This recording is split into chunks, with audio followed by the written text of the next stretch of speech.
What is up, guys? It is Little Ninja. Today, before the video starts, I just want to say that I'm going to be starting a story thing. This is going to be the first story because as I see, my gaming videos and all that aren't doing very well. And sorry that I haven't been here for a while.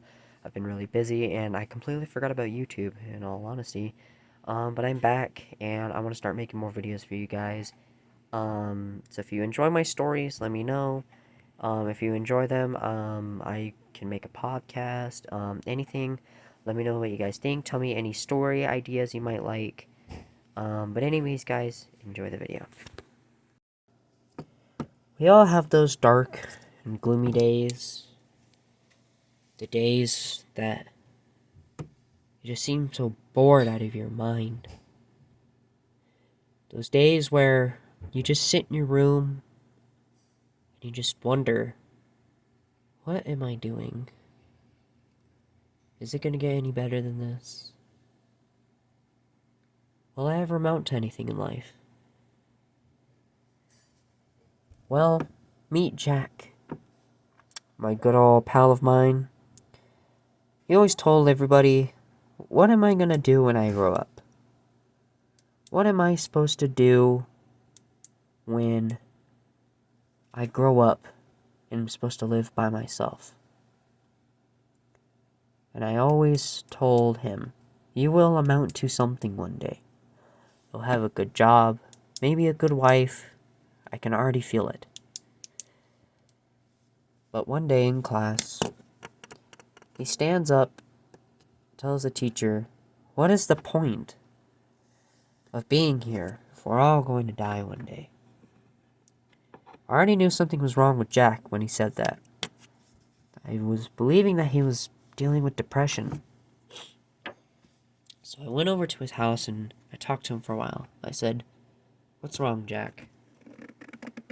What is going on? Why are you so sad all the time? Turns out, he was dealing with depression. His dad recently passed away and I felt really bad for him. So I thought, well, let's go for a walk. Maybe we can go in the woods. We always enjoyed going and hanging out in the woods. We found an old shed that we used to play in, and it was full of cobwebs and dust and all that, but it looks like a home at that time, and we loved playing in there and hanging out, and at one point we wanted to turn it into our man cave, but well, we grew up, I guess. And at the time, we were around 15 years old. So we ended up going to the woods, and it was still there. And we thought, why don't we make the idea of this man cave come true? So we got to work, and around a month later, we had our man cave done. We had a TV and, a video game console and a mini fridge, all the works. We ended up hanging there every day after school.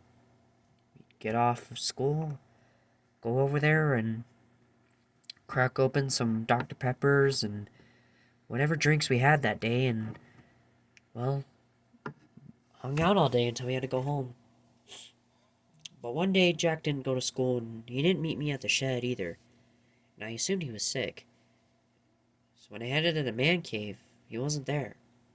I thought, well, okay then. But a week passed by, and he still didn't come to school, and still didn't meet me at the shed. I said, what happened? But I walked into the shed one day. It was a Saturday, and I was gonna hang out over there and play video games and just, be by myself. When I noticed a foul stench, it smelled like something was just dying. I thought, did it did an animal die in here? I couldn't pinpoint the smell. It was awful. I thought maybe it was like a skunk mixed with a dead animal, a dead carcass. And when I checked the back, I found Jack. And he was dead. He had a stab wound next to his arm. and one in the chest. And someone got to him and killed him. As I shrieked bloody murder, I ran to the house and I told my mom. I said, I found Jack and he's dead. So he told it to his parents, and I showed him where the body was, and I told him that this is where he was. And his parents told us that Jack said to them that he was going to go hang out at the shed, and he was just going to stay there for the week since they had an argument. But we don't know who got to him. After word got out, we mourned his death, and we buried him at the funeral, and we, just after a while forgot about it. I did, at least. I always went to the shed and hung out, and some days I would remember what happened to Jack. But at one point, me and my friend Jerry, it's really hard to talk about Jerry. Me and Jerry went and hung out at the shed, and I told him about Jack and how he used to hang out here all the time. Jerry said that he was good friends with Jack and that, he felt bad about how he died and all that. And after a while, we started hanging out at the shed a lot. One day, he calls me and he said that he found something. He didn't know what it was at the time, but we found out it was actually Jack's personal diary, in a way, his personal journal. He liked to write things down if he was ever feeling down. And after a while, when I looked at it, turned out, when we found out it was his personal diary, or personal journal, we started reading through it. And his last words were written in this journal. Luckily, I have the piece of paper here. Let me just read it. I spotted something outside of the shed, and I want to tell Darius what it is, but I can't tell for sure. As I'm listing down my thoughts here, I can barely distinctly make out what it is, but I know it's watching me. I'm gonna check it out and see what it could be. Maybe it's Darius playing a prank on me. Or someone is here with us.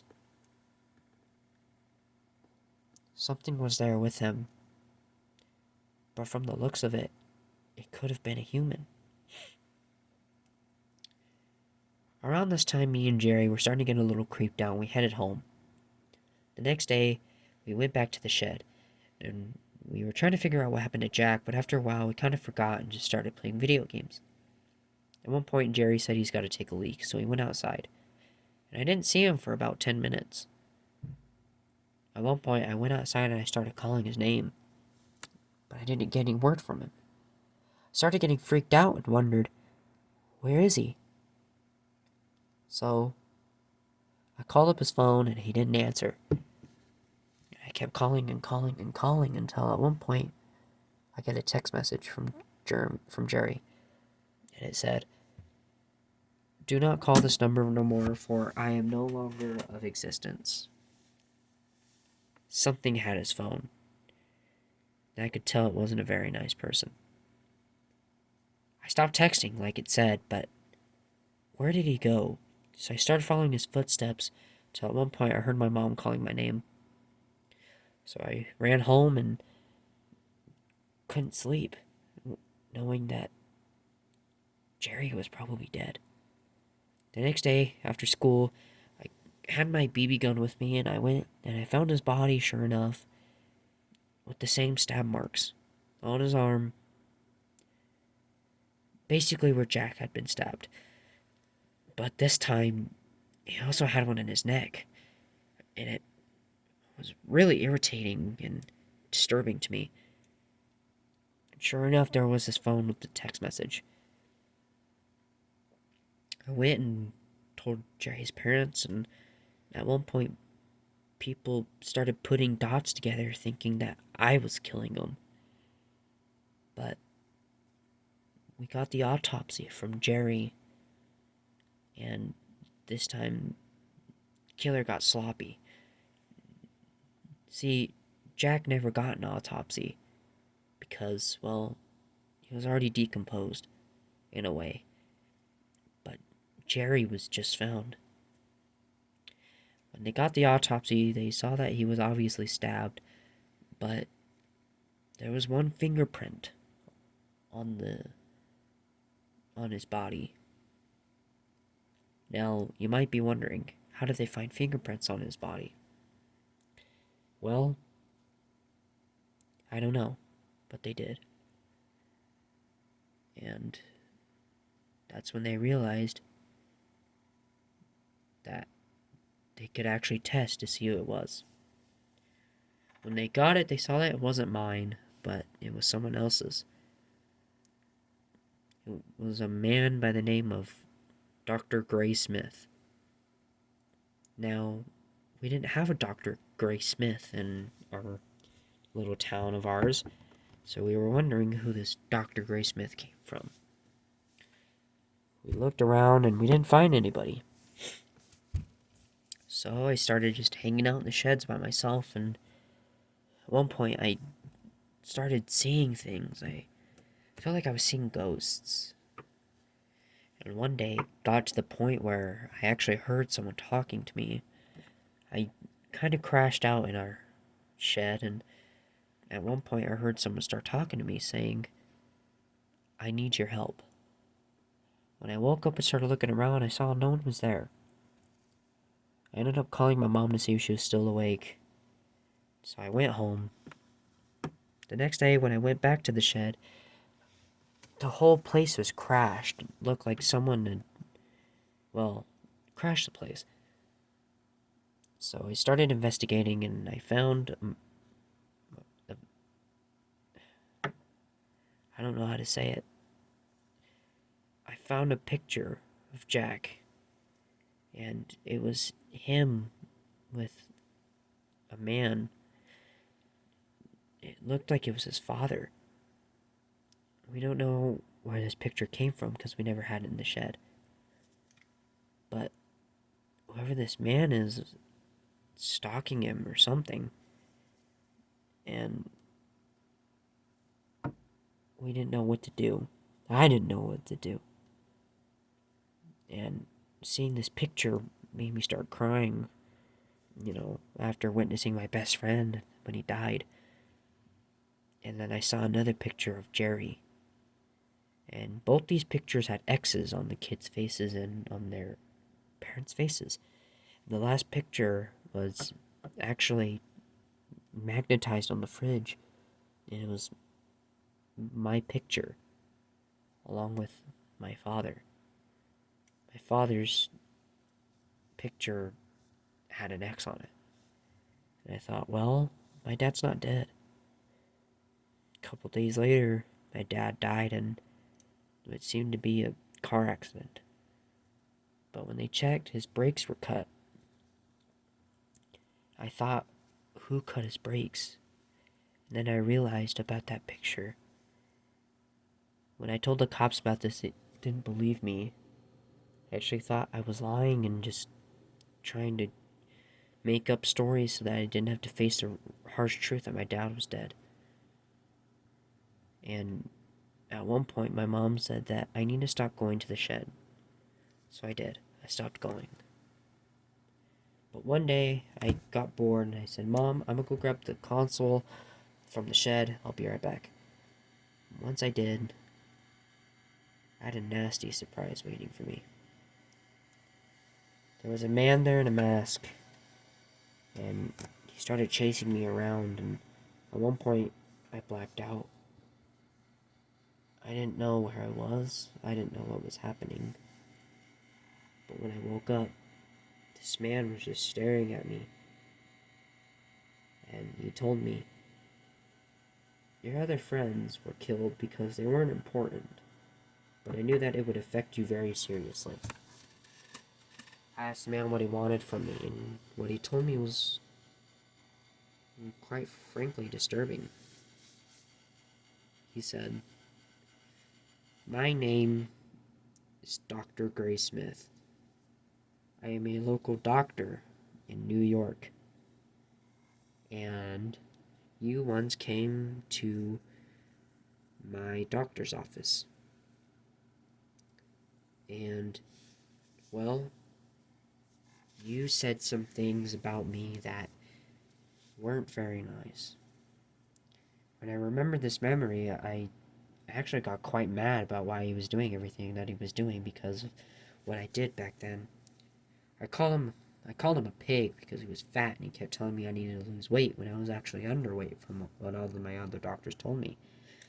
And I said that, he was a pig and that, he shouldn't be a doctor and all this stuff. I actually told him he was insane. Turns out I was right.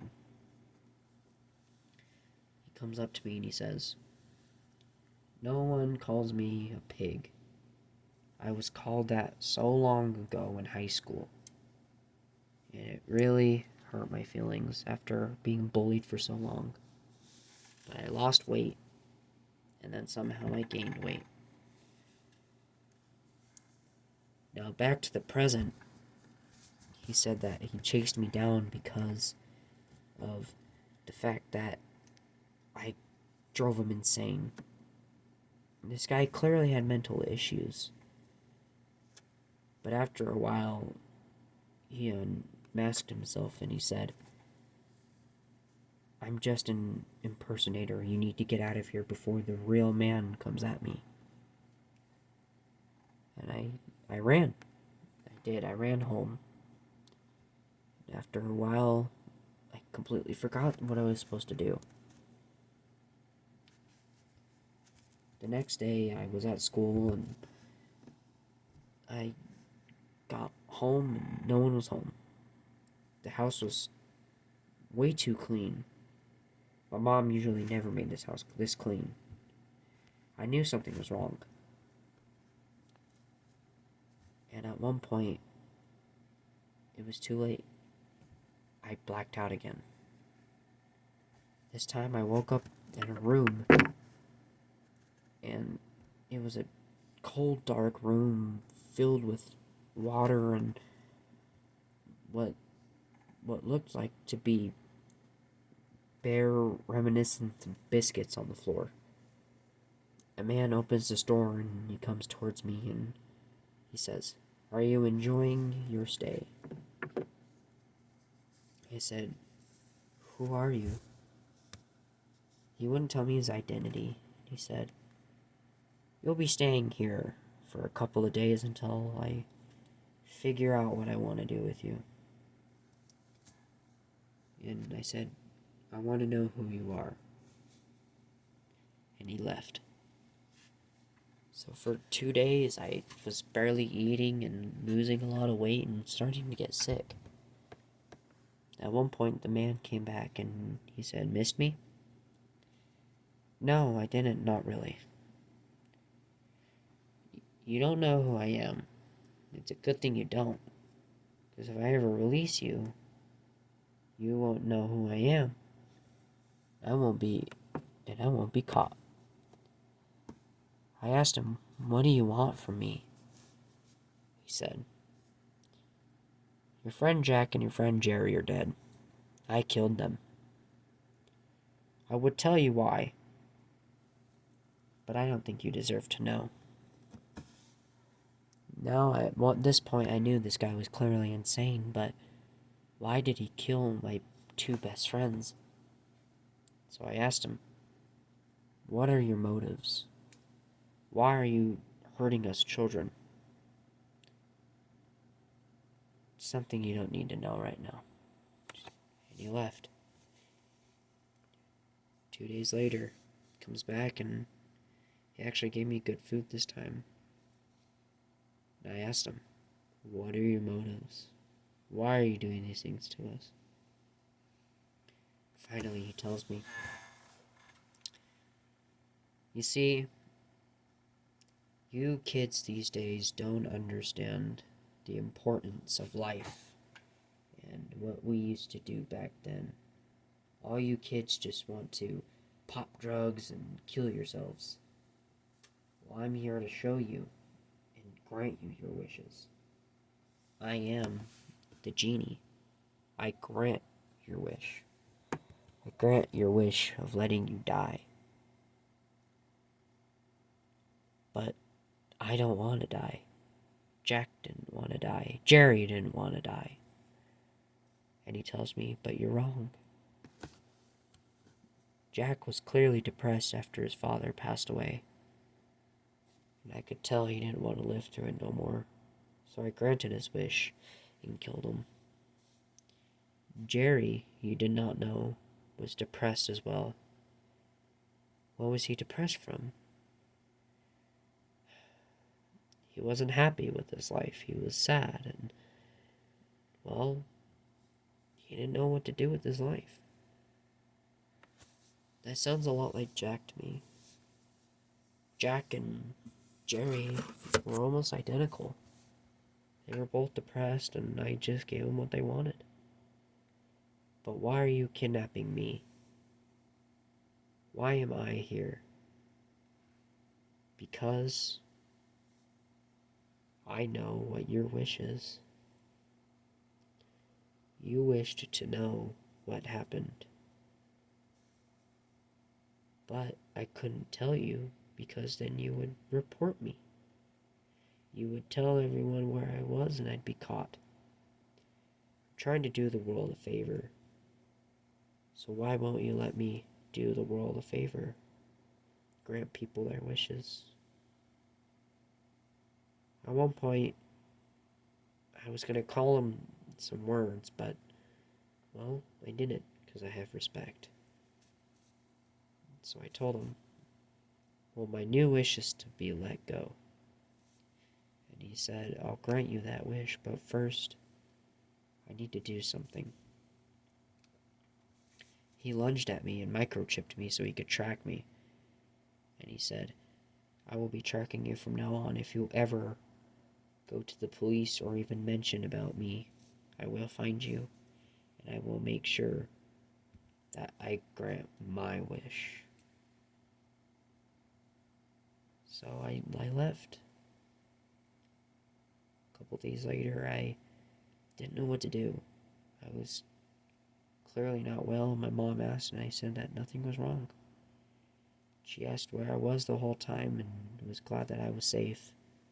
But I didn't tell her what happened because I didn't know if that guy actually meant what he was saying. But at one point, I had enough of it. I made an anonymous phone call. And I said, there's a man named the Genie. He lives around here somewhere, and I described what he looked like from what I could tell of. At one point, they found him. A man by the name of... I'm trying to say his name, but it's hard to say.